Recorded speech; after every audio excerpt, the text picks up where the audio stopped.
Can we start with the one that you have got over the line so far? How pleased to bring Boyle, and what does he bring to you? Yeah, obviously it was well documented. We've been trying to bring him in. I think once Jim spoke about it publicly on Sunday, then everybody knew where we were with it.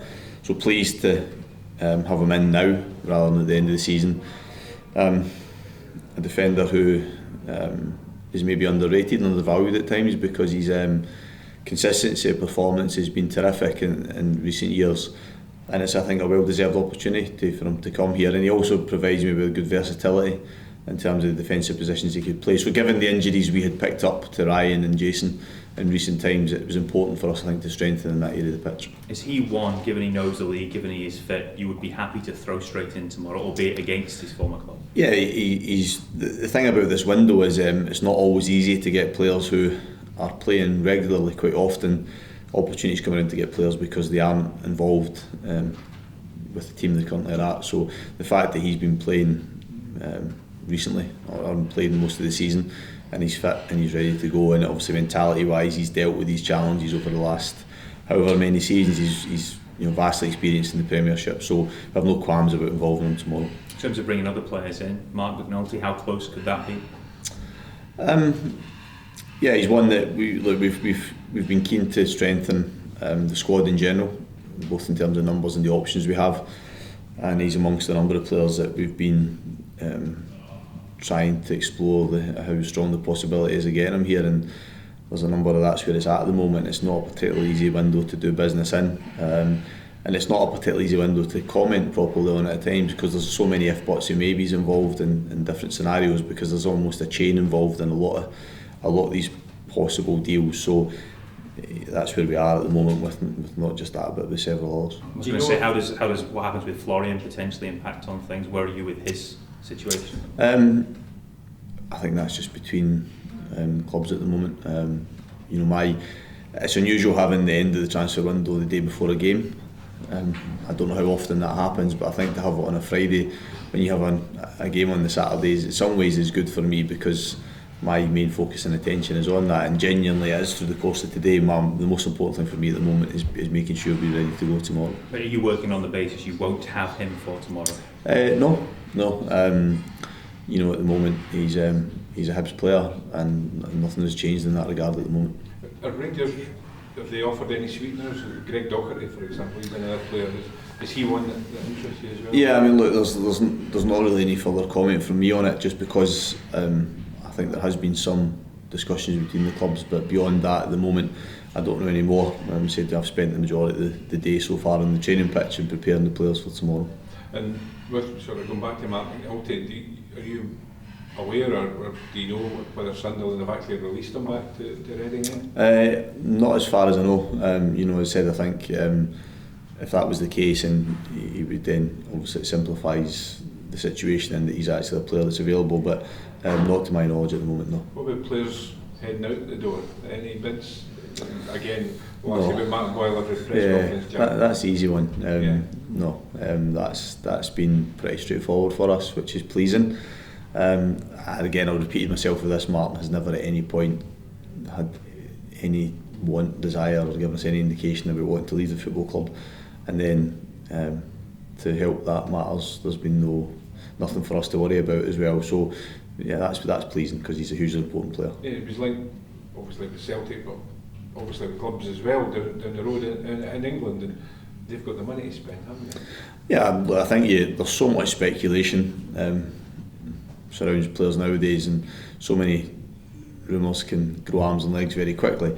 However, I recognise that the speculation around Martin is because he's a very good player who's in very good form, so it is logical that there would be interest in him. So I'm sure there may come a time and a place in the future where we have to fend off offers from Martin, but right now he's in a good place. He's really enjoying his football, he feels fit and strong, and part of my squad for tomorrow and moving forward.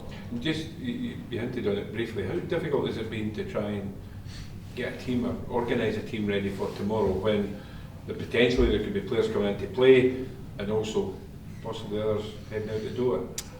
Yeah, I mean, it's been okay because I think that by and large you know broadly speaking what you're going to have, and there are the potential curveballs at the last moment, but it's about controlling the controllables and you know, what I can work with and what I can affect that I'm comfortable with. So it's been all right. You know, the preparations have been fairly normal. It's just, as I said, it's because this last day of the window coincides with the day before a match, which is unusual, so it probably makes it look as if there's more distractions. But thankfully here, as in a lot of clubs now, there are people at the club who deal much more with these scenarios than I do, which makes, you know, my concentration and focus on the game tomorrow much easier. So are you identifying the players yet and then going to the board and say, look, I would like X, Y, Z? Yeah, I mean, look, I think any manager will put forward their wish list or ideal scenario. For a variety of reasons, that seldom comes to light, but that's not a criticism of this club or any club, it's just the way it is. So we've had quite a long process at the moment at trying to strengthen the squad, and as I mentioned earlier, it's a difficult window to do that, and sometimes there's a lot of barriers that can be put up to doing it, and we've kind of found that challenges for us. It's been one of those months for us, but I suppose for me, and it's something I spoke about maybe at the beginning of the month, our form's good at the moment. Our form has been good over the last 12 league games. We've progressed in the cup, so we've got a squad that I'm in the main happy with. It's, you know, some good players here. They've been great for me since I came into the job, and I'm content working with them as well. And while it is the final game that goes straight all the way to midnight tonight, would you like to see the window closing a little bit earlier, maybe 6 o'clock, to at least let you turn your attentions to the game? Because at 10 to midnight tonight, Jack, the last thing you want to be doing is trying to sign a player or trying to move a player on. It probably is much more logical to have the window close at end of office hours, if you like, and I said particularly when it falls on the day before a game. If you're speaking from a purely football perspective, as a manager will often do it, yeah, that would, I think every manager would be in agreement that would make more sense to them and would work better for them. I think it's whether we see that change or whether it only happens on the day before a game, but probably the midnight deadline's always been an interesting one. It probably would make more sense for everybody, you guys as well, that you could actually do that at 6 o'clock or 5 o'clock and know that's it. Yeah. Would you expect Paul to start tomorrow then? We trained with us today, which is good. You know, there was that concern about it maybe not getting done until tonight, and then obviously wouldn't have met the players, etc. So he's trained with us today, and he's looked fine, he's fit and he's healthy, so he's in the squad, and you know, we look forward to having him available. How's David Gray? Good, yeah, he's came back from illness. Obviously he missed last weekend's game through illness. Was back on the bench on Tuesday evening, so it was nice to have him back in the squad, and he's trained. You know, we've been quite a kind of split squad this week. The players have been involved in games and training, but he's trained well, and I think he's feeling better and stronger every week. It was unfortunate he had the illness, because I think in general he's feeling better as every week goes past. Jack, you said you're happy with the squad as it is. Have you had to make perhaps fewer changes than you thought you might have to when you first came in? I don't know, it's probably the answer to that, because I didn't come in with any preconceived ideas about the squad and have any prejudgments on them. Obviously we were in a league position at the time that the club felt we should be better than, and I think it was then starting to work with players and get a feel from them, and I've been really pleased with them. We've obviously lost some players that for different reasons as well. That's trimmed the squad a little bit. Then we've had the forced injuries, but in general, maybe we could end up maybe making more changes than I actually envisaged, just by the way the rest of the day might pan out. But in the main, I've been happy with what they've given me so far, and I'm happy with what we have here. I think the reason for wanting to strengthen a little bit is just we are a little bit light in numbers more than anything else at the moment as well. In terms of Canberra, are you content if he were to leave and you weren't able to bring someone else in those positions? Would that leave you short? Yeah, I mean, I think very obviously if we were to lose MD in an attacking sense, it would leave us very light without replacing them. So that's something that we're conscious of, and will be obviously part of probably what happens over the course of the rest of the day. Are you content that if he doesn't move elsewhere, he will be content to be here?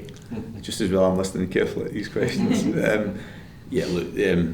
I'm comfortable with either scenario, to be honest. You know, that if the squad as it is by the close of play tonight, then as I mentioned, our form's been good. I'm content with what we have, and as a manager you have different challenges along the way all the time with players.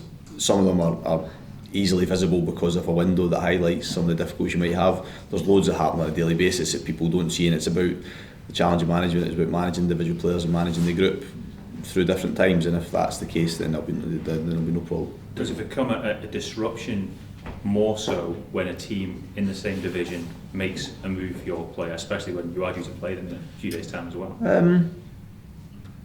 Yeah, possibly. I mean, I don't really look at it that way. I think I just more look at it, the dynamics of probably me, how that impacts upon my squad rather than anything to do with what club's involved or the league that's involved, etc. It's just simply focusing on my own group and how that affects the dynamics of it. Probably the first question you asked was more pertinent in saying how does that impact upon what I would have left to work with.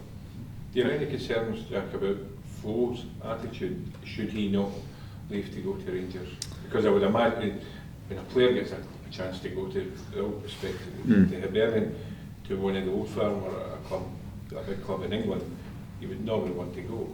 No, I mean, look, there's a lot, as I probably mentioned at the very beginning, hoping you wouldn't ask me all these questions, is that there's a lot of if-buts and maybes involved in all these different scenarios, and you know, again, probably going back to my job as a manager is to get the best from my players all the time, and they all have different mindsets at different times for a variety of reasons. Some of them, it can just be disappointment with not playing the side or thinking that you don't know what you're talking about as a manager. So it's how you ultimately try and get the best from them and you motivate them. So whatever challenge lies ahead, not just with one player but any of the players, then it's up to me to try and meet that. What about St Mirren tomorrow then? They've been a bit hot and cold recently. They've been playing well but just can't find the back of the net on a lot of occasions. Yeah, we had a real tough game against them at their stadium. I think second game since they came to the club. I think their defensive record, particularly at home, has been very impressive. And as you mentioned, I think they've been competitive in just about every single game they've played this season. And there's been fine margins at times for them, perhaps not finding themselves higher up the league. So our preparation's been the same as it's been. We feel as if we're in a good place at the moment. Our form pre the break was okay. Since coming back, it's been pretty decent as well. Probably the exception of the Motherwell game was a tough game, but still a decent result for us. And the exception of the first time against Hamilton, our home form has been good as well. So I think if we can continue to play in the manner in which we've done in the main, then we give ourselves a good chance of winning the game. But difficult match, but they all are in this league. What injuries? Any more injuries? No, obviously the exception of Stevie, who had his operation a couple of weeks ago, Ryan, who had his operation a couple of days ago, and Jason, who gets his operation next week.